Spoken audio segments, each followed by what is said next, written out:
Sabes que si los tengo puestos, a lo mejor es probable que no te oiga. Pero ya sabes lo que te digo de los auriculares. Pues vienes y me das un beso.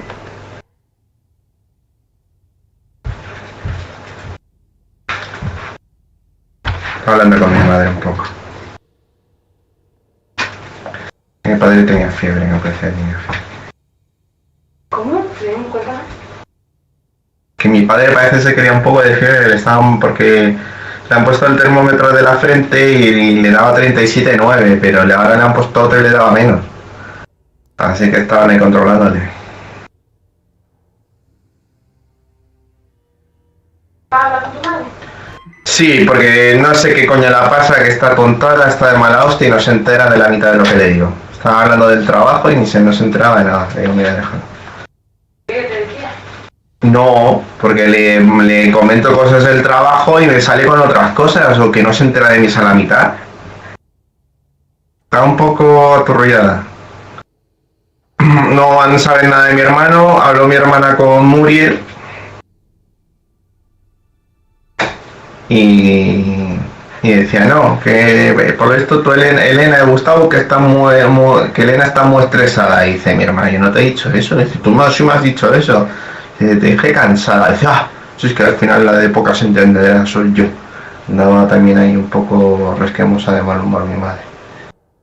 De hecho que bueno, que luego me diría si mi padre tenía fiebre o no tenía fiebre o tal. Bueno, vale. ¿Seguimos yendo mañana o qué? Sí, creo que sí, de momento. Yo le he contado lo de mañana, lo que pasa. A las 2:30, a las Te digo que 2:30. a la una y media vamos a ir a comer, vaya.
Titan 3 standing by. Titan 4 at the ready. Titan 5 at the ready. Titan 2 at the ready. Titan 1 standing by. All ships advance on the New Republic fleet. Target their fighters, then their flagship. Today, we will have our revenge at Tsuba. Let's show them what we're made of. We'll show them the meaning of fear.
Enemy frigate is vulnerable. Destroy it.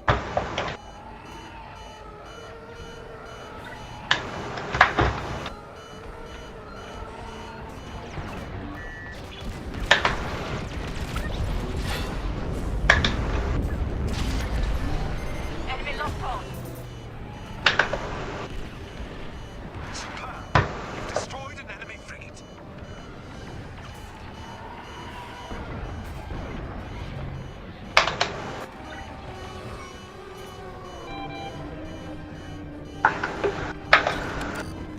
Bueno, uy. Missile headed my way. Lost the radar.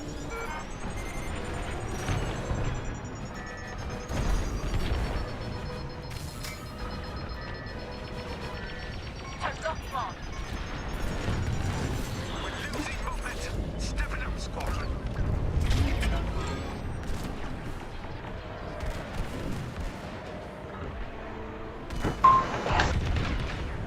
Lose that tail. All frigates eliminated. The MC-75 is exposed.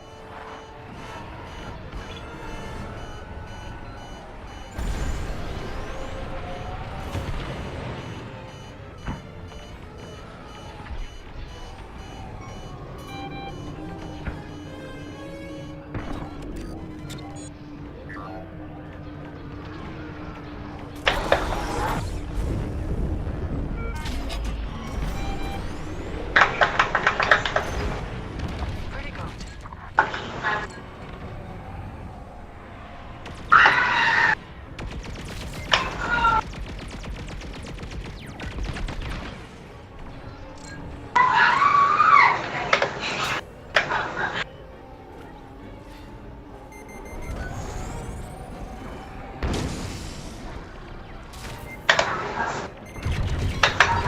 Turn locked on. Fire!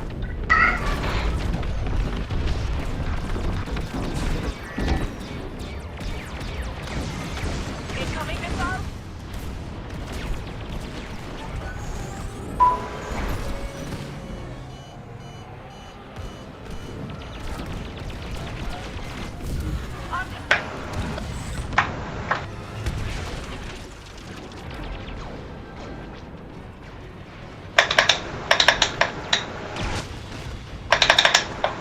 To destroy our cruisers. Push back.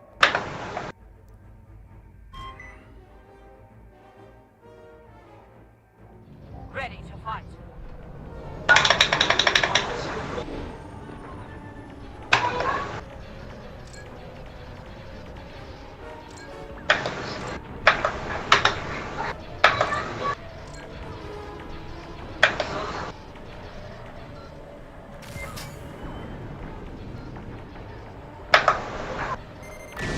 Enemy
Rebel fighter locking on.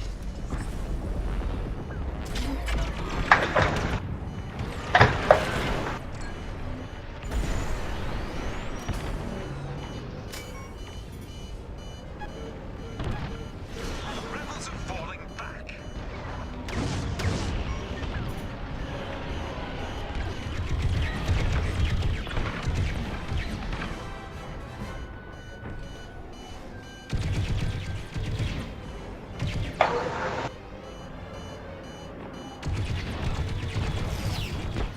I'm impressed.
The enemy's power system is under attack.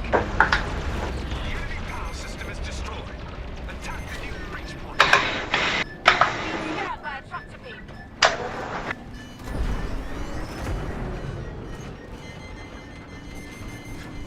Lose that tank.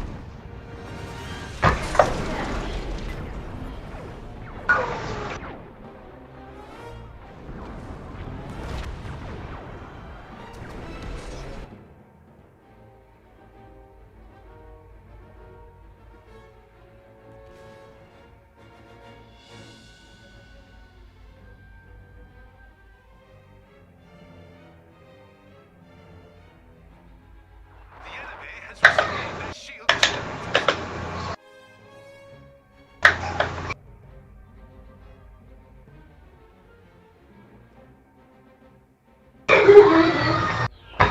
Shields are down. Attack.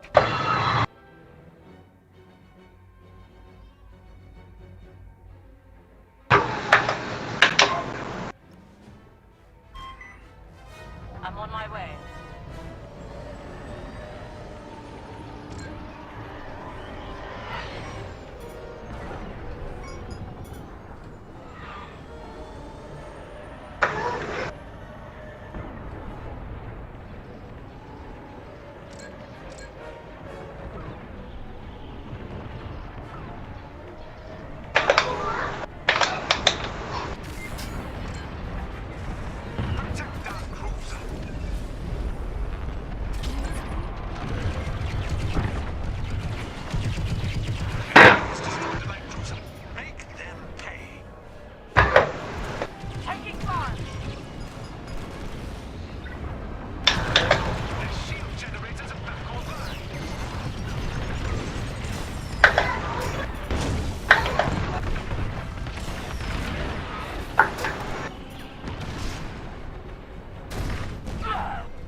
Press the K key for accessibility options.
Vanguard 5 at the ready. Vanguard 1, standing by. Vanguard 4 ready for battle. Pilots are in formation. Enemy fighters closing in. All right, Vanguard. Time to shut down that Star Destroyer.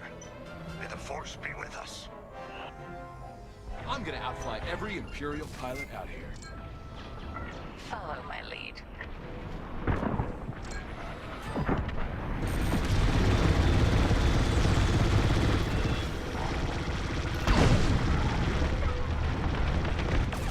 They're done for. We're taking out a lot of Titan Squadron ships. Don't stop now. Imperial Raider destroyed. That is on the way. Let's focus fire on those cruisers.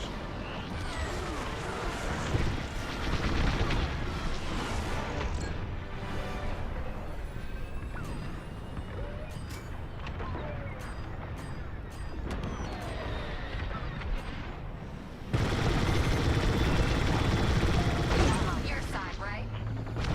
Sorry.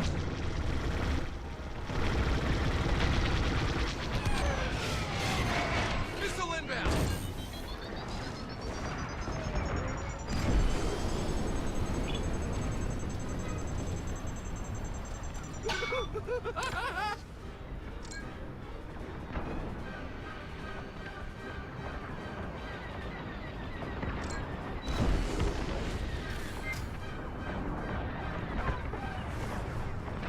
They're falling back.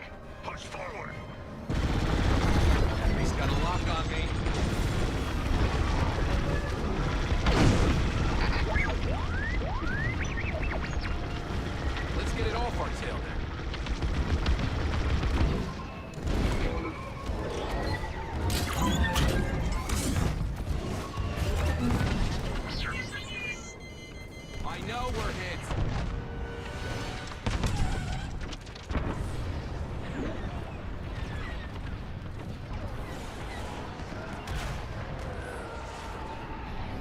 Press the E key twice for options.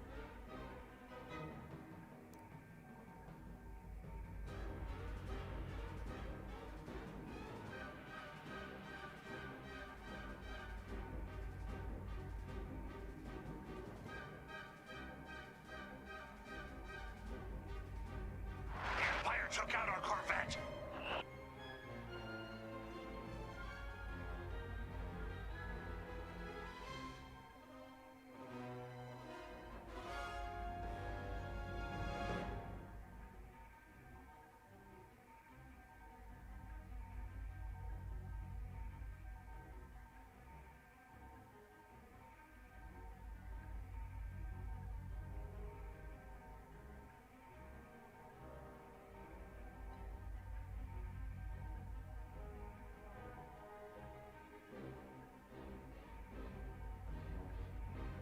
Now you owe me one.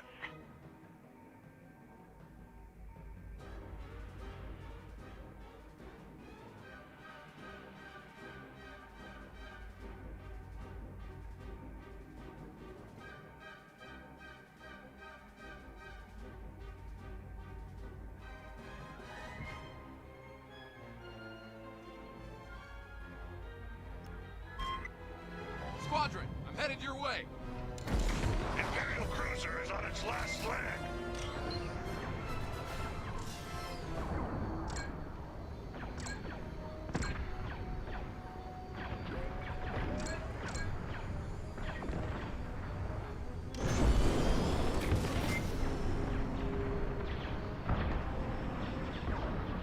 Excellent. Imperial cruiser destroyed.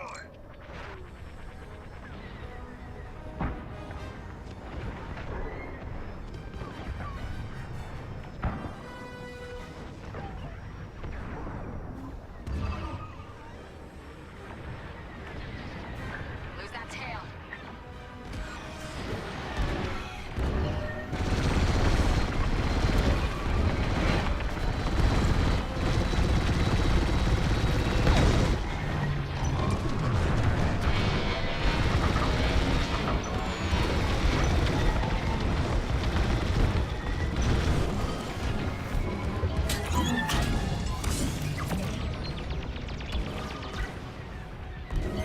Hey, you're ruining my paint job.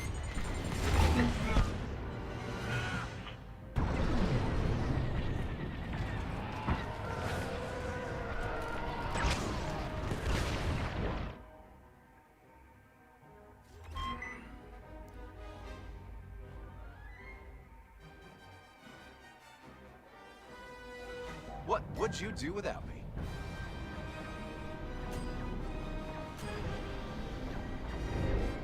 All Vanguard squadron ships, fire on that Star Destroyer.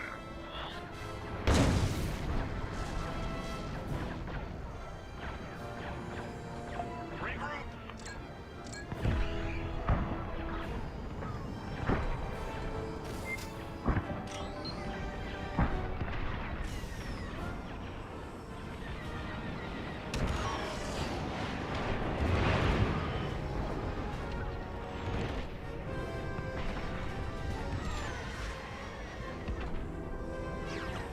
I still got a tail.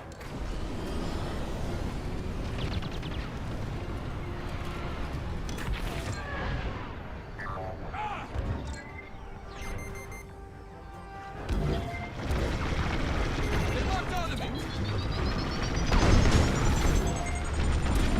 Close one.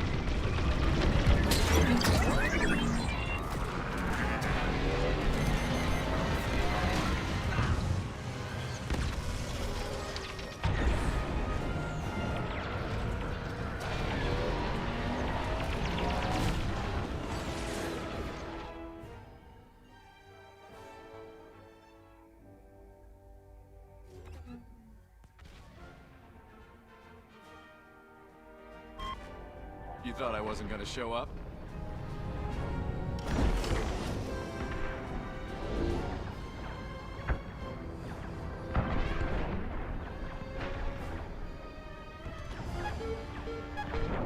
Defensive positions, Vanguard.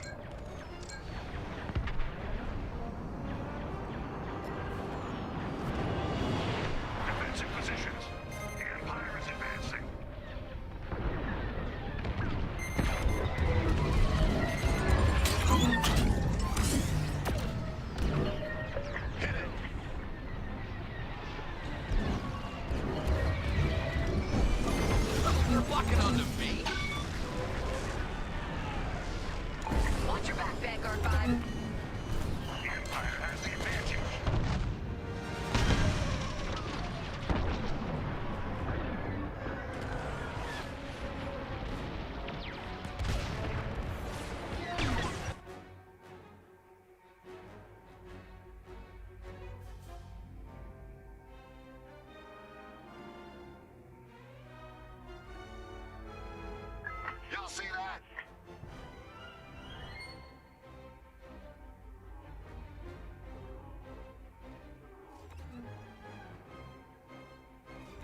scrapped.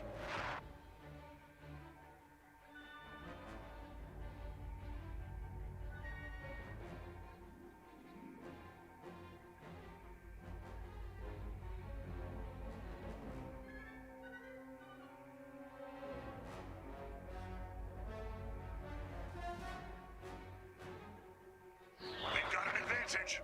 Let's keep it that way. Empire's got another thing coming.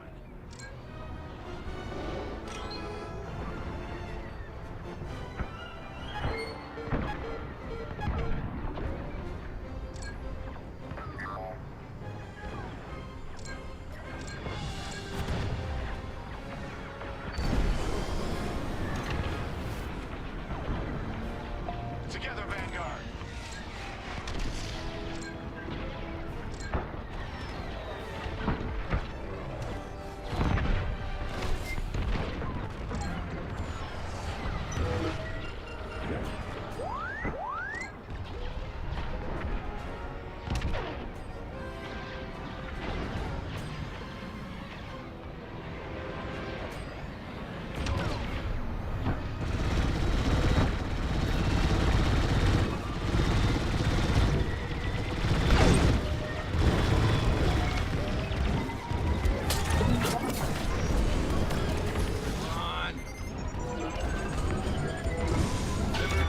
For a second.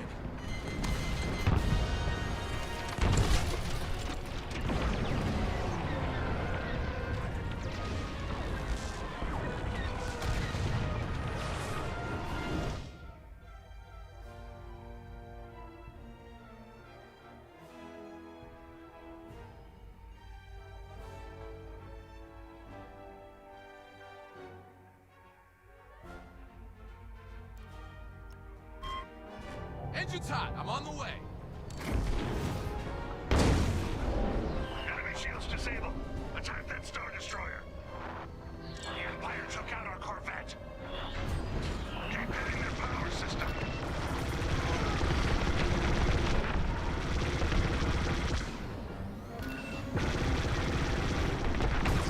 Another one.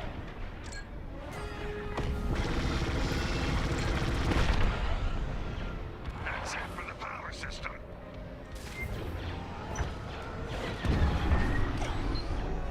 They restored their shields on the Star Destroyer.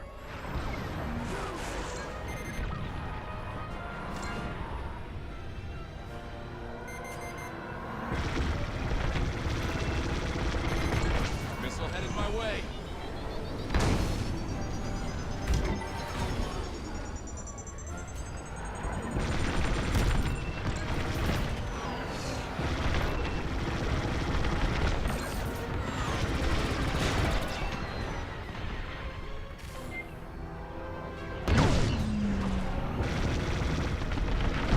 Destroyer shields are disabled.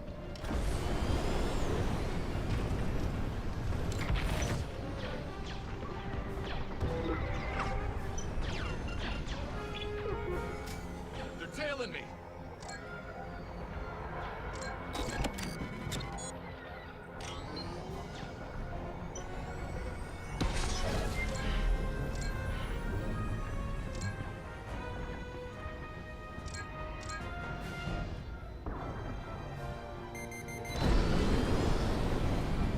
Star Destroyer shields back online.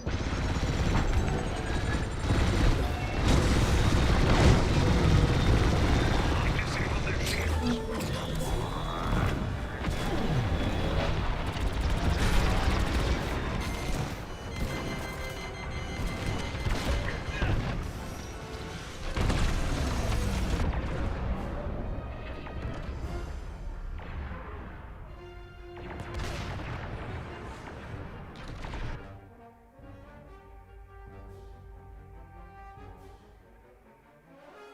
The Empire's moving to assault.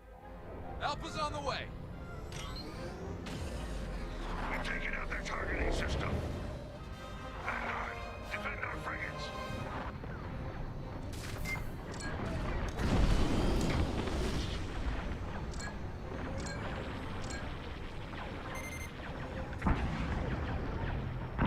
Enemy's got a lock on me.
Press the K key for accessibility options.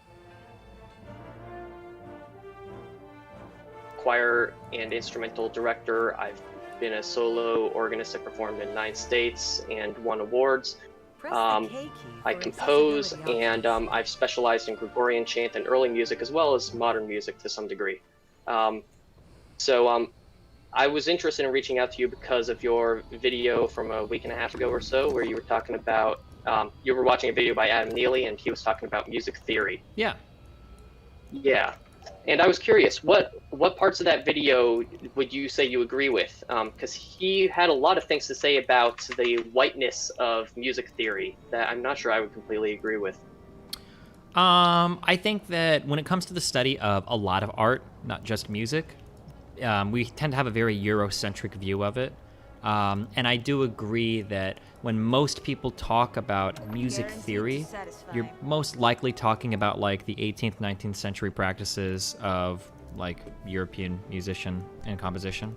That seems to be what music theory tends to be. I can't speak for every school, but I imagine that outside of like, say, Berkeley, you're probably not doing a bunch of studying of like other cultures of music or whatever until you get later on into your theory classes. And a lot of people have like a Western-centric view of music theory. I think those general assertions are pretty fair. Sure. Yeah, I would agree. I think that that's completely fair because we are studying mostly Western music in your average music school, as you've experienced yourself. But Neely seemed to be framing this as a bad thing intrinsically, that we're not studying Hindu raga or Arabic tuning systems or so forth at the same time that we're studying Western music even. Yeah. Do you have any problem with that, or because that seems to be a bridge too far for me? Well, so we're probably gonna end up agreeing on everything. I personally, I think that what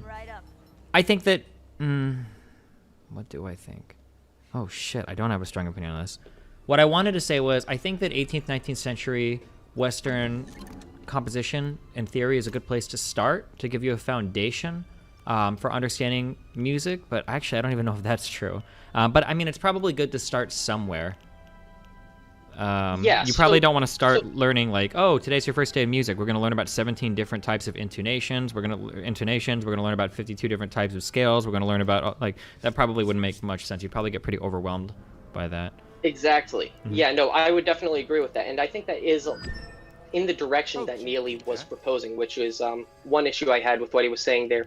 I agree, though. I think we have to start somewhere. And I think the place that makes the most sense to start would be the music that more or less directly led to the popular music we listen to today. All of our popular musical styles, in some way, has descended from this classical practice to some degree or another. While that is kind of true, it feels like we study some things in music history classes. So like, I don't think we went over, I could be wrong. I skipped 2 theory classes in school because I did AP theory. So maybe in the earlier ones, even in my AP theory classes, we never went over like monophonic music ever. So you say you do like Gregorian chant, right? Sure. I believe Gregorian chant is all monophonic, right? There are ways of doing it polyphonically, but yes, it originated as monophonic music and is actually practiced that way. Yeah. I don't believe we ever studied monophonic music in any theory class I was ever in. We typically start with like, I mean, like all of it is like you spend 4 years of music theory studying 5/7 chords essentially, and like ways of approaching them and resolving them. Yeah, but we have like history classes for. We have history classes to study the older music theory that we don't really go over that much because they assume, I guess, that you know enough theory that you can understand like what is monophonic music. But it seems weird, I guess, that we spend so much time learning about the principles of 18th and 19th century composition when those principles don't really apply almost at all, kind of, to modern music. And it does seem to be like strangely Eurocentric, I guess. Yeah, go for it. Sorry, you can bridge off of that. Yeah. No. So I think that I mostly agree with what you're saying here. We're really getting very nuanced. But while music history classes go over these sorts of things, I agree. I think Neely's complaint might have been just that the music history classes don't do enough to expose the individual other musical systems, whether it be Gregorian chant or he spent a lot of time discussing Indian music. Mhm. And if we're going to be studying another form of music like that Mhm. and do more than just glance over it in a music history textbook, then it's really hard to cover such a thing well without doing it a disservice. I studied Gregorian chant for 6-7 years or so, Mhm. and that's more or less what it takes to be able to collect and internalize a lot of the elements of that form of music. And I'd imagine it's similar in a lot of other forms of music. And so I don't think that your average music history class necessarily is equipped to include so much data on these different musical forms as perhaps Neely would like them to be. Mhm. And I think that it would be good if students were to learn more about these other musical forms. But like I said before, we do have to recognize the fact that Western music is sort of the foundational musical form that all of our music in the culture today, for the most part, derives from. We can argue about the nuances and semantics of exactly how it was derived, but Mhm. sure, classical music is all a study of the 5/7 to 1, Mhm. but so is a lot of pop music at the end of the day. Oof, really? I feel like I have to hard disagree on that. Really? Yeah, I feel like most principles that I've learned, like 18th, 19th century composition, are totally irrelevant to today's pop music.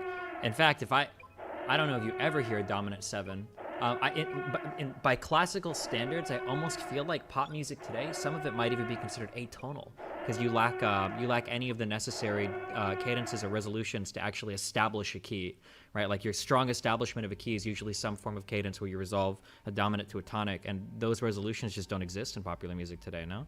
Or that's how I feel. I say like jazz music, which is still like highly functional, but that I wouldn't consider like any of the pop music today to be very functional in terms of how the harmony works. Yeah. So I agree with you that there's a lot of non-functional harmonies in your average pop song today, but these non-functional harmonies still end up serving a similar purpose that the 5/7 to 1 progression would be serving, just in a slightly different way. Or maybe it's not the 5/7 to 1. Maybe they take a plagal cadence and go 4 to 1 or so forth. But it tends to be something along those lines. Yeah, sure. But I guess like you spend so much time studying like very specific ways of approaching and resolving 5/7s in classical theory that like today it's just like some like 1-6-4-5-1 or whatever. Like it's not going to be any type of like very complicated thing. Like you could learn most of these in like a month, right? If you have like a competent student. But you'll spend a lot of time learning about like, you know, like secondary dominants for modulations. Nobody modulates with a secondary dominant these days. Like key changes just show up in pop music, oftentimes like completely unapproached. Yeah, stuff like that. Yeah. Now, I agree. I'm really big on theory. I think theory is important. I like theory. I love theory. I wanted to do composition. But I do think I do agree that a lot of Neely's video, especially with that one professor guy, was a little bit extreme. The idea that like, yeah, a lot of professors are like harboring this racism towards other society. Like I thought that was a little bit far, but I think it would be good to mention a lot of the times that like, hey, you know, like there's more than just like an even-tempered and a non-even-tempered. Fuck, I forgot the name of it. Just intonation? Unequal tempered. There's all sorts of unequal temperaments. Yeah. I think it would be good to bring up that like there are other ways of approaching music, and this isn't the de facto only way that's normal and everything else is abnormal. I think it would be good to include more of that, just to broaden your understanding of music too. And also learning perspectives of other musics can help you understand your own better as well, right? Like, you know, in some systems they do this, and then you can have a greater appreciation or understanding of why in the system you're used to this happens or whatever. Yeah, it's probably about where I would settle, but I don't imagine you disagree too much with that. No, I don't really disagree with that very much at all. Although I do think that studying a lot of those things that you're bringing up as being not as relevant to music today, it turns out that it can be relevant. For instance, basso continuo, or you were mentioning secondary dominants and so forth. We don't see them in popular music very much today, but they're around once in a while. And even when they're not around, then it's useful to know how we got to the point where we are. I think going back to music history, in order to fully understand any musical system, you want to know where it's coming from. While I do agree with that, so you do organ music. A lot of people, it's very hard for a lot of. That sounded really dismissive. I didn't mean it like that. I think. Oh, it was yeah. One thing that I think is really bad for a lot of music students today is a lot of music students don't know any like popular charts. And if you learn all of the old theory, you can spend years and years in theory classes and still not really understand like how do you write a pop chart. Like a lot of people won't know this, and you can get really deep into theory. You can do all of your 18th, 19th century stuff. You can start to branch out into like the post-impressionist, serialistic, atonal, Arvo part, like all. You can go into all these. Those are all my favorite. Yeah. There's a lot of interesting stuff there for sure. But you can dive through a lot. Sherburn, fuck, I forget the names. Like all of like. Yeah. All of the crazy atonals. Yeah. And you can come through all of that knowing a lot of theory knowledge. I feel like I had a decent amount of theory knowledge, and then somebody's like, hey, can you explain why, this song is popular and write something like it? And it's like, well, I never really learned, like, I remember the sonata format, but I don't think I could do, like, verse, chorus, I don't know, I've just never really thought about that before. Like, you could have no idea whatsoever, like, how, like, normal pop songs are written. And you can take a kid that's just been messing around with the guitar, for a year, and he could just, like, churn out, like, a million of these songs. And I feel like it's really important sometimes that when we learn theory in classrooms, it's not always connected sometimes to, like, modern art movements, which I think is really important. I feel like we spend a lot of time treating music as a museum, that we kind of, like, learn and obsess over past, harmonic stuff, and then we don't really learn how to apply much of it to today's stuff, which I think can be kind of sad sometimes. I appreciate people that do it. Like Jacob Collier does a lot of theory, for instance, and then makes music and discusses it. I think that kind of stuff is really cool. Yeah. No, I would agree with you. I think that there's a bridge between the practical application of music and the theoretical knowledge of music that definitely has to be crossed.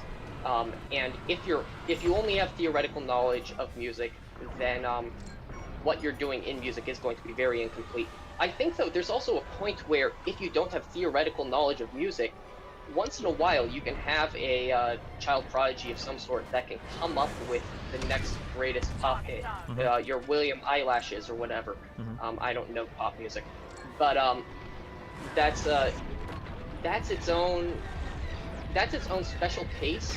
And if you were to ask that person to replicate what they're doing themselves, I'm not completely sure they would be able to do so very well without enough of a theoretical background, or at least an applied theoretical background. There's something to be said for if you're just sitting at a piano every day and just tinkering around with it forever. Eventually, you'll be able to have an idea of how it works. But the classroom knowledge, while not essential, of course, to appreciating or even producing it to some degree, still definitely has very real effects in what you're going to take with the music, especially when you're studying pieces you're not as familiar with. Yeah, I mean, I 100% agree. Yeah, I feel like the ear and the theory are both like equally important. Are equally important things to study. That you should have a good ear to pick up chord progressions and notes and everything for things like transcription. But it's nice to have theory too, because rather than looking at a jumble of notes and just saying, oh, well, I like these jumble of notes, it's nice to be able to identify, like, oh, I like these because it outlines this chord and it outlines this progression, and I think that's really cool. That having the theoretical foundation can help you translate those ideas into more formats or help you find them easier or understand them better. Yeah. Absolutely. Yeah, I would agree with that. I'm curious, when you were in music school, were all the students there good at their ear training? Because in my experience, I have not seen very many music students that were good at ear training themselves. No. The only ones that were good with their ears were some of the vocal majors, but the vocal majors couldn't do fucking written anything to save their fucking lives. It's embarrassing as fuck, but I remember I came in because I did AP Theory 1 and 2, so I went into theory classes in college with some juniors and a lot of sophomores, so I felt like hot shit. I thought that everybody was going to be like super like musically inclined or whatever, and like on the first day of class, I remember our professor was going around asking vocal majors, like, do you know what the root of a D augmented chord is? And they would think about it for so long, and they'd be like, oh my god, you've got to be fucking kidding me, what the fuck? Yeah.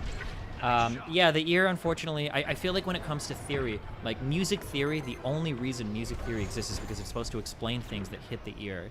And I had a professor that drilled the fuck out of that on us, and I'm so grateful for that because, yeah, a lot of people just neglect their ear completely and get lost sometimes in the writing, which is, you're losing the whole purpose of everything. Absolutely. Yeah, I remember doing a lot of like when we were working on like Shinkarian analysis and shit. That like sometimes, did you ever have to do this shit where you like write the chords and all that?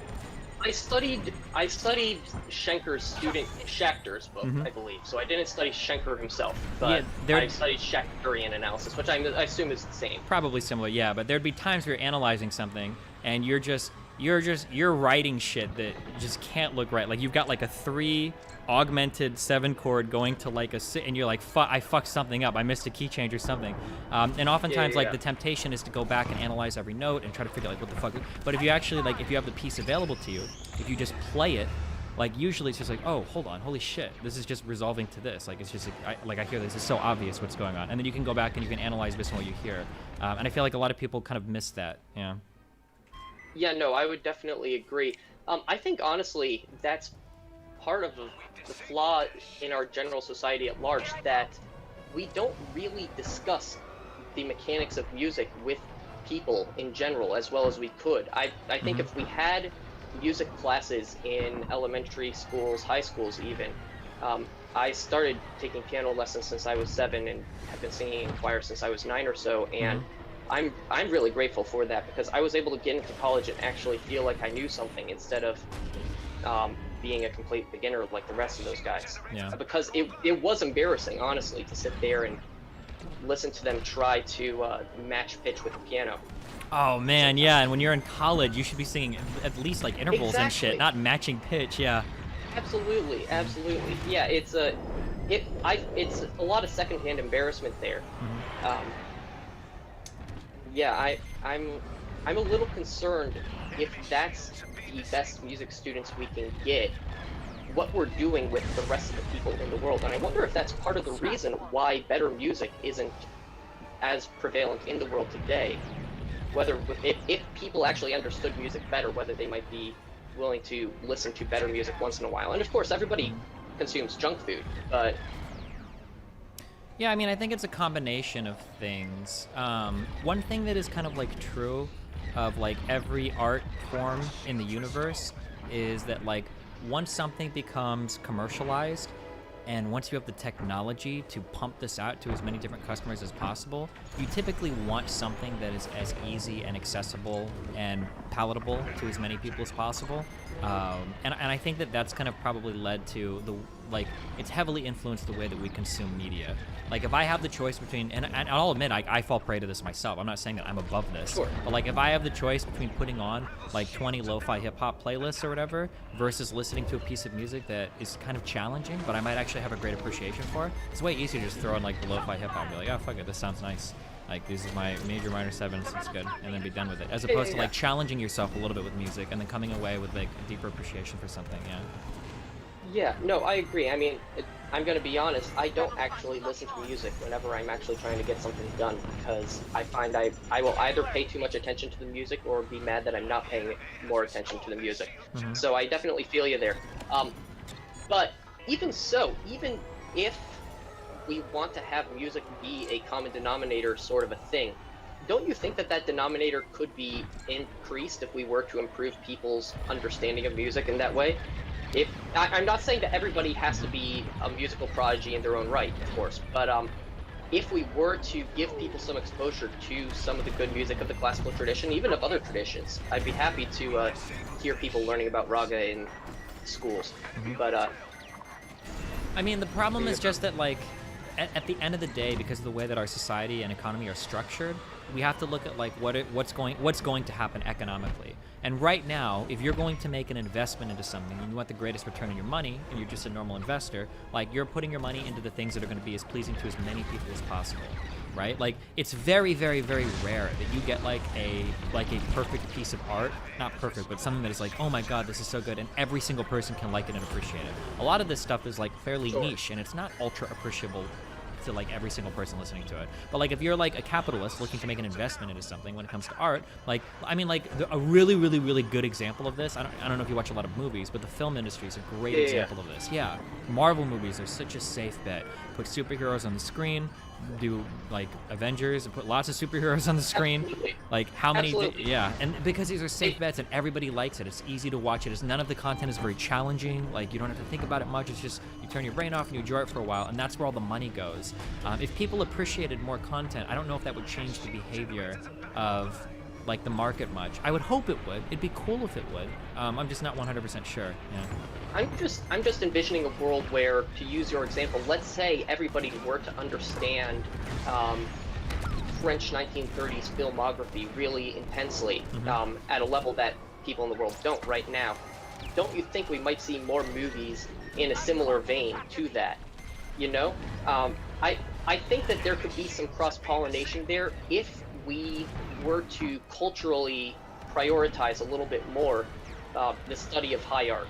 And of course, I'm not trying to be an Eric Stryker when I use this kind of language, but there is something to be said about the classical tradition and the forms of music it employs, the techniques and so forth, much of which has been lost in our popular music today.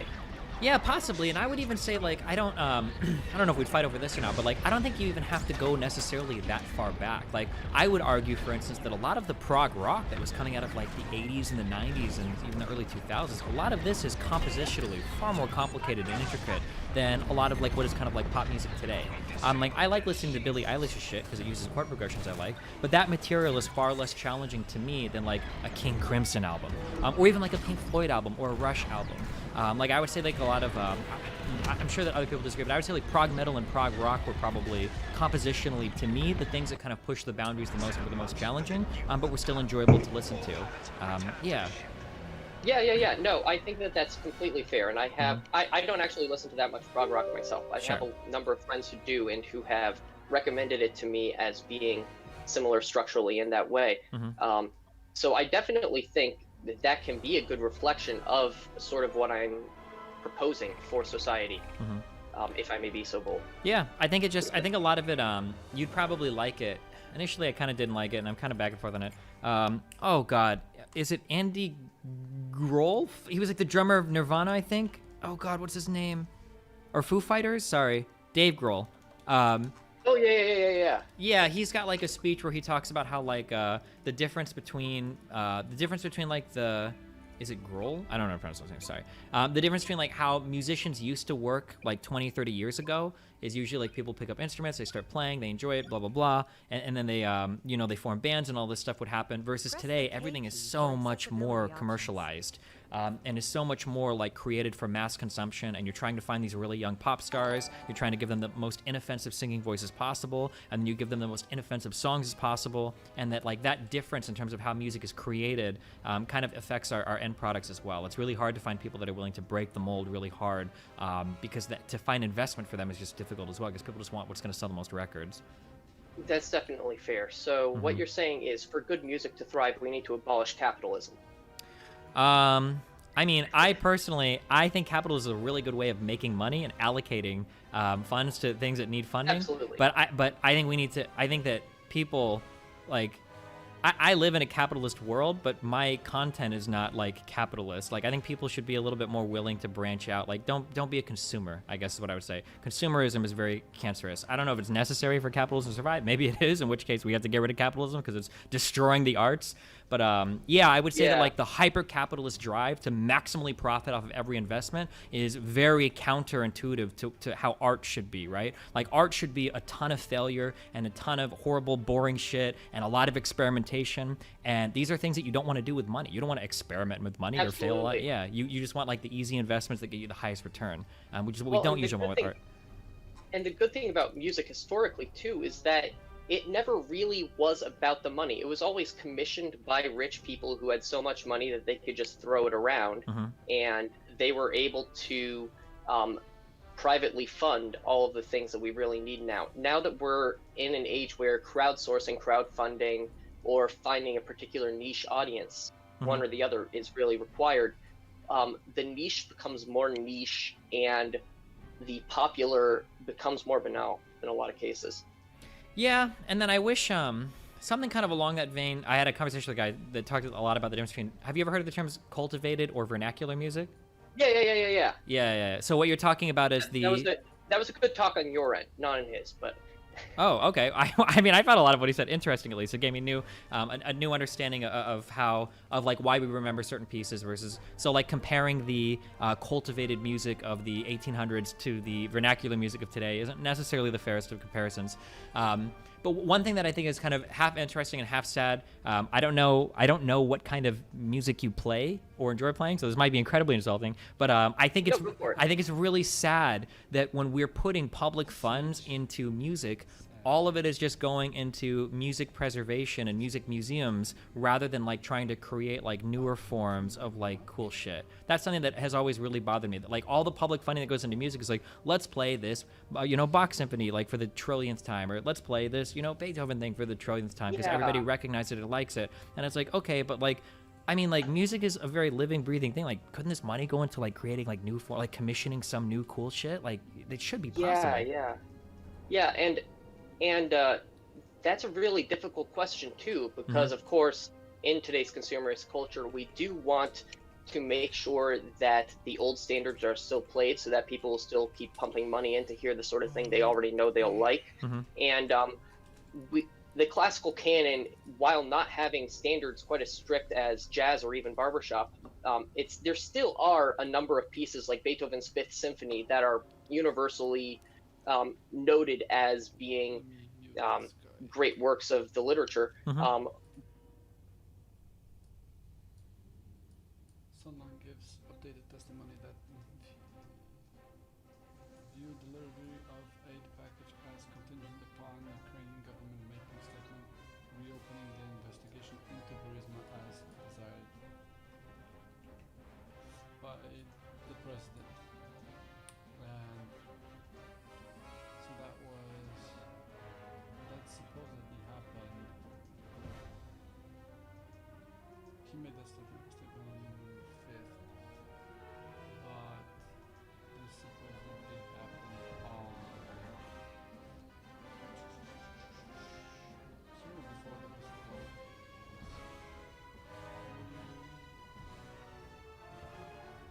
Early September. Okay, sometime in September. I think it was someone when Sundan was discussing this, and this all doesn't make sense because Lutsenko reopened the Burisma investigation in March of 2018, so a year and a few months after whatever discussions there were. They were just pressuring them to make a public statement about an investigation, which is nothing. They weren't forcing him to reopen the investigation. The investigation was already open. It was bothering me, so super quiet. Oh shit! But did you hear what I said, or?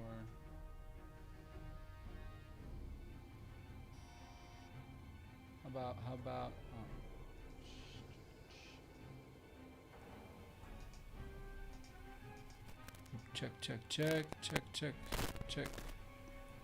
Check. How about now?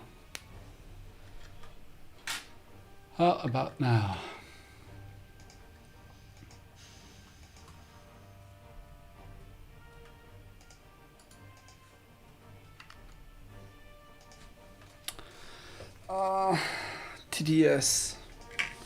He's super mad about being called TDS now, so first of all, we're not gonna get him back to the track by suggesting TDS, but I think we could get him back by presenting the facts. And this whole thing, this whole document with the timeline of Ukraine, I made it because Sich said, he quoted a Bloomberg article, and he said it's impossible for Biden to be corrupt because because when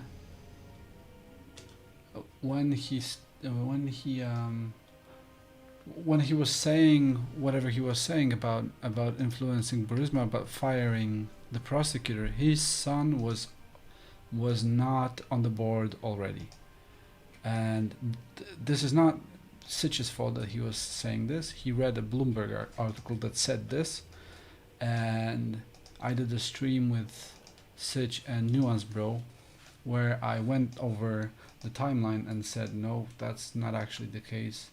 It was absolutely during the time the Biden threat to Poroshenko and Yatsenyuk was, hold on, how do you find it? Poroshenko becomes president of Ukraine 2014. Okay, March 2016. That's when Joe Biden threatened Poroshenko with withdrawing bank loans in return for that investigation. Investigation. But Hunter Biden was already on the board there, and he continued to be on the board until I think April 2019, somewhere around here.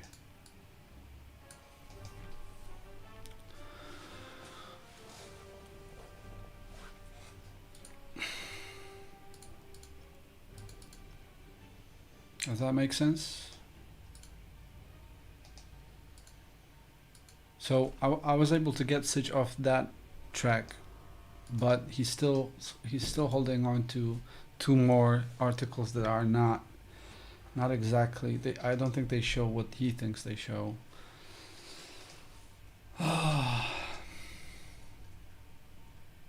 And we have to be kind of like extremely careful with how we handle this shit. Oh, we don't get anyone. We don't get Sitch and we don't get Biden. And by getting Sitch, I mean just make him realize that what's going on. Brought a Star Destroyer all the way out here. Well then, Vanguard, eliminate all Imperial ships.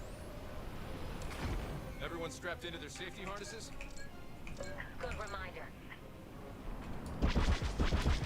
Oh shit, that's my shit. Corvette destroyed. Blasted. What cover?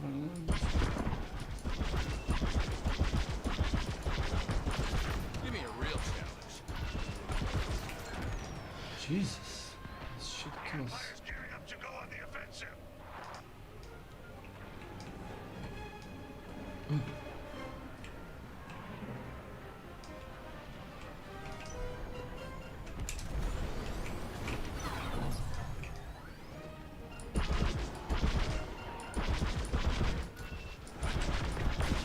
Oh shit.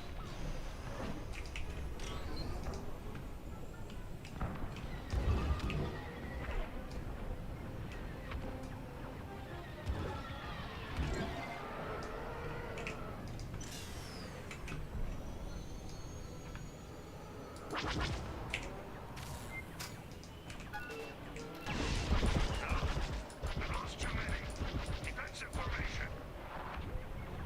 Uh-oh. Lock it onto me. Our frigates are under attack. Where are the frigates though? Shoot.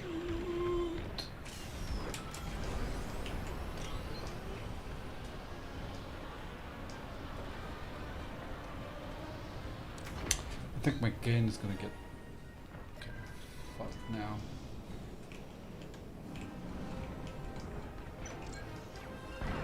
Blast. They destroyed a frigate.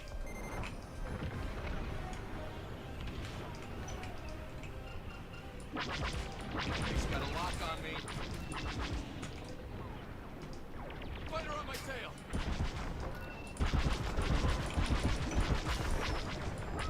Countermeasures.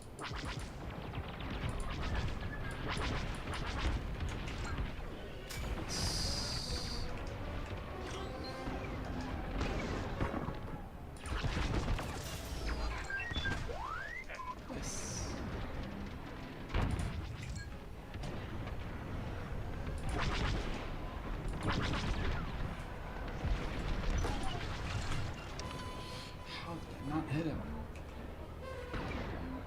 Oh.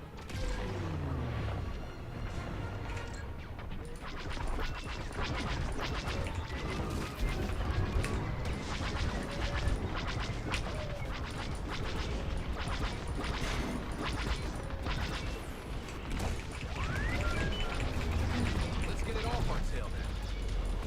The Empire disabled our shields.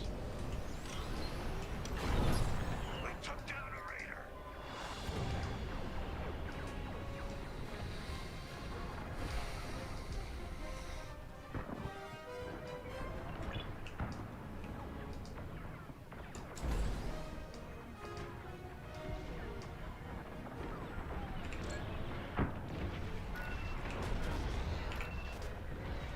Shields have been restored.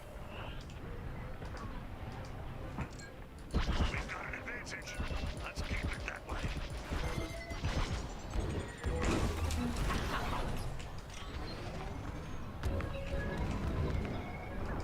Lose that tail. They're locking onto me?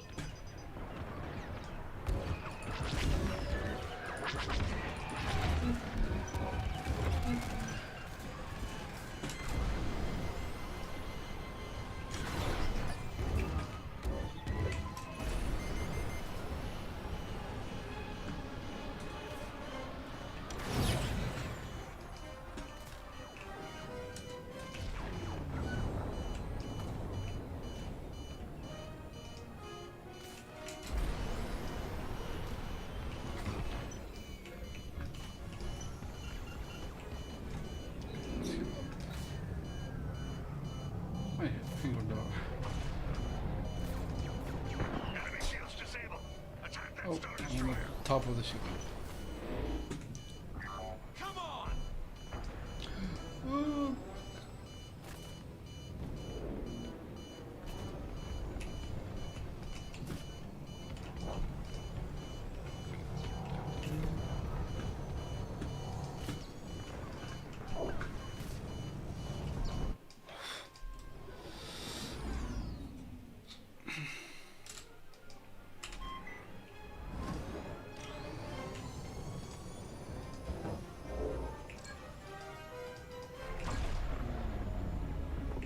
We disabled their shields.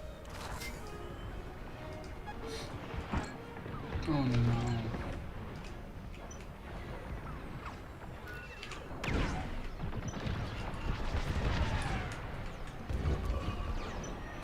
You have one behind you, Vanguard 1.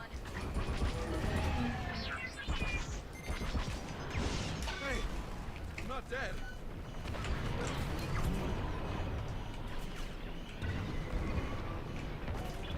Imperial shields restored. Missile on me.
And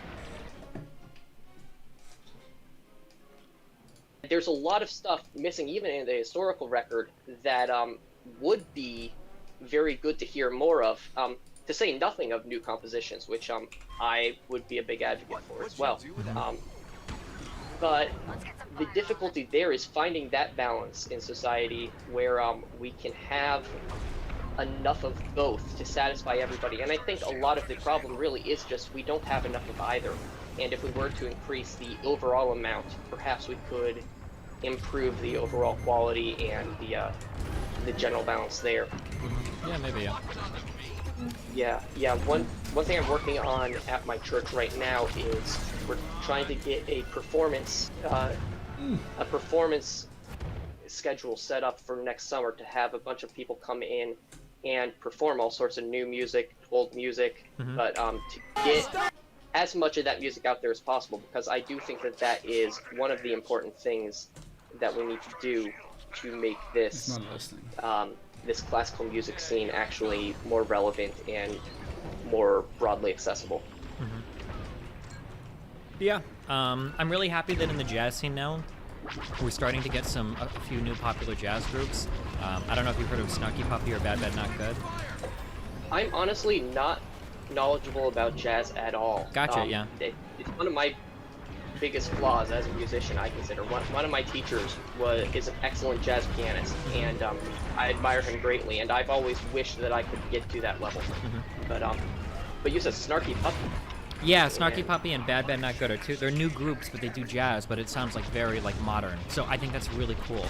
I think that there's a lot of like cool compositions that could be written like even in the style of like maybe not 18th century, like 19th or 20th century, like writing, like you know, like if Holtz was alive today, writing stuff like The Planets for like movie theater, film scores, like that stuff. Like I really respect John Williams. I think he's a really cool composer.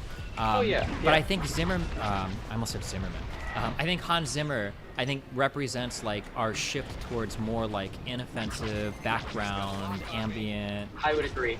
I would agree. And I like them both. I mean, I love me some Zimmer scores. Like my favorite Zimmer score, the ones I like the most are usually the ones where he takes the most risks. So for instance, like I think the Interstellar score was really cool. I think the including of the organ in that was something that I wouldn't have expected from Zimmer. I thought it would have been more like the Batman music where it's all like electronic and then strings. I've got your back. Sure. Yeah, no, as an organist, the Interstellar score was, it was interesting to see that done, but it was a little disappointing to hear so little done with the instrument, because there's a lot of nuance you can get out of an organ. It's basically an orchestra in itself. Yeah, I mean, it was a Zimmer score. We're not going to get anything too complicated. Yeah, exactly. It did get to that point where it was reaching the banal level of the culture, but what can we do? Yeah. Okay. Well, hey, anything else, or? I think that's about it. Do you think Schenker is racist, the way Neely seems to think? I just don't have the background. But when it comes to like... shall we say, granted that Schenker was racist, because I think Neely did quote a couple of letters of Schenker that clearly were racist statements. Do we have to reject him just because he was racist, or reject his work even? We can reject him as a person while still... I would like to say we could still keep his work as something valuable for what it is as an understanding of music theory and composition and so forth. Yeah, I'm a huge like moral relativist. I'm not gonna like throw away everything somebody contributed just because they were born in the 1800s or 1900s. I don't know, like sometimes people have shitty parts of them, but that doesn't necessarily comment or reflect on every part of what they contribute to. I think that's a really silly way of viewing things. So, yeah. No, I mean, I think there's some value that you can get out of people that might have otherwise had bad moral views. Sure. That's fair enough. So I understand you played saxophone? Yeah, but that's what I went to college for. Do you ever play anymore? No, I haven't in a long time. What would it take to get you to go back? I need people to play with. When you play horns, it's just really hard to play unaccompanied. It's just... That's fair. Yeah. That's why I like piano so much more. It's like, even though I'm a million times worse at piano than I was at saxophone, it's very easy to play piano unaccompanied and have fun on your own. It's very, very hard to do that with a horn. No, that makes sense. And of course, ensemble music is really hard these days, especially. Yeah. But I'd be thrilled to see Epic Sax Guy Destiny sometime if you ever pull it back out. I think that would be very entertaining. Well, if I ever move in with a group of musicians or something, I'll... Well, anytime you're out on the East Coast, then feel free to drop me a line. Okay, all right. Well, thanks for the... Do you get to play... you're playing like a big organ, like in a church, right? Yeah. Big pipe organ, probably 40,000 pipes or so, if I had to guess. Gotcha. The I don't remember what church. I was in some really nice church once, and hearing the organs in the big churches, it's like it's an all-encompassing, like a body-encompassing sound. It's a really, really, really amazing thing. That's really cool to be able to play one of those things. Yeah. Yeah, the reverberation of the sound is something that a lot of people don't pay enough attention to. Whether it's just like the size of the piano and the case of the piano itself producing more sound, or in the case of the organ, the entire church itself really becomes part of an the extension of the instrument. Yeah. Yeah, it's really thrilling to be able to play that kind of stuff. I consider it the ultimate heavy metal. Yeah, it's really, really, really sick. Okay. Yeah. All right, well, cool. Thanks a lot for the conversation. If you ever anything else you want to bring up related to this or anything else, you can always just shoot me a message. Sounds good. Do you Thank want to? so much. Are you streaming? I'm live. I have no viewers because I mean. Oh yeah, I'm not a streamer yet. Yeah, but... gotcha. I saw your thing. I can link your because people always like to ask cool. questions and shit. Yeah, I'll link your stuff. Okay. Yeah. I'd love that. All right. Okay, cool. Sounds good. Thank you so much. Yeah, salty Have a good night. Zach. Thanks a lot. I really appreciate the conversation, man. Have fun. Yeah, I appreciate it too. All right. Yeah, anytime you have any questions. Yeah, gotcha. I'll see you later. Bye. Have a good one. What a fucking music nerd. Least fucking competitive game that's ever been released on Twitch. Like, holy shit. Like, you're literally, your avatar is a fucking Teletubby, and you're getting this mad.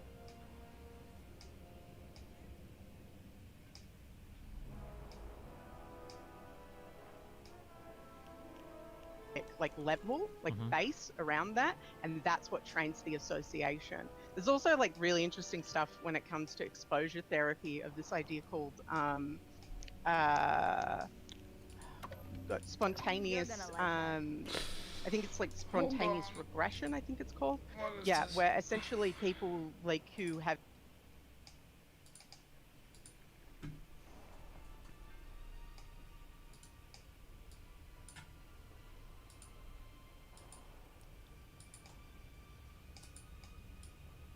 to like European countries in a way. From the New York Post story. I feel like censorship running rampant. Joe Biden's campaign having a massive conflict of interest with several of his staff members having worked for these companies, and now we have two big updates. Senator Josh Hawley has issued letters to the CEO of Twitter and CEOs of Twitter and Facebook, and Ajit Pai of the FCC says he's going to be issuing clarification on Section 230. And I'm going to tell you right off the bat, it's bunk, it's BS. Nothing's going to happen. This is the same thing they do every single time, and nothing happens. Now, look, for Josh Hawley, my respect, I don't think he has the power to actually do anything. Unless the Republicans win back everything, it's not going to change. I want to show you the letters Josh Hawley sent to Dorsey and Zuckerberg. I want to show you what Ajit Pai is saying, and I want to stress nothing will change from these letters. First, let me show you the tweet from Senator Hawley. New. U.S. Senator Josh Hawley has formally requested Twitter CEO Jack Dorsey and Facebook CEO Mark Zuckerberg to appear before the Senate Judiciary Subcommittee on Crime and Terrorism in a coming hearing titled Digital Platforms and Election Interference. In the first letter to Mark Zuckerberg, he writes, Dear Mr. Zuckerberg, I invite you to testify on a date to be determined before the election at the Senate Committee on the Judiciary Subcommittee on Crime and Terrorism hearing entitled Digital Platforms and Election Interference. As your company is no doubt aware. Okay, I think that's enough for